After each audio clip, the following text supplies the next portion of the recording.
Isang matinding dagok sa kalakaran ng ilegal na droga ang naitala sa Pampanga matapos makumpiska ng kapulisan ang mahigit 2 milyong pisong halaga ng pinagbabawal na gamot sa ikinasang bypass operation sa lugar. Nakatutok dyan si Patrolwoman Lixen Reyes Saweran.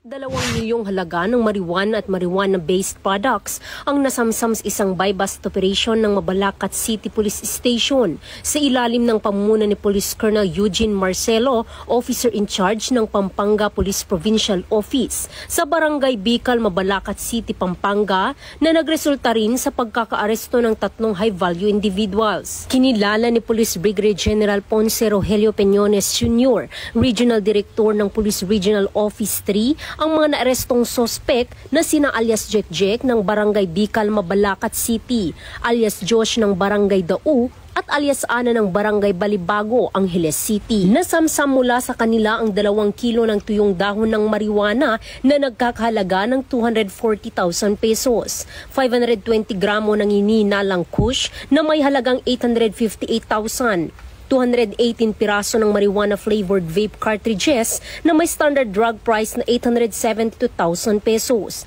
at 19 na piraso ng marijuana oil na nagkakahalaga ng 30,000 pesos. Ang kabuoang halaga ng manasamsam na droga ay humigit kumulang 2 million pesos. Ayon kay Police Brigadier General Peñones, ang matagumpay na operasyon ay patunay ng determinasyon ng kapulisan sa pagtugis sa mga sindikato ng droga at sa pangangalaga sa kapayapaan at kaayusan ng komunidad. Ang mga sospek ay nasa kustodiya na ng Mabalacat CPS at nahaharap sa kasong paglabag sa RA 9165 o Comprehensive Dangerous Drugs Act of 2002. Patuloy ang panawagan ng kapulisan ng Gitnang Luzon sa publiko na makiisa sa kampanya kontra iligal na droga sa pamamagitan ng maagap na pagsumbong ng kahinahinalang mga aktibidad.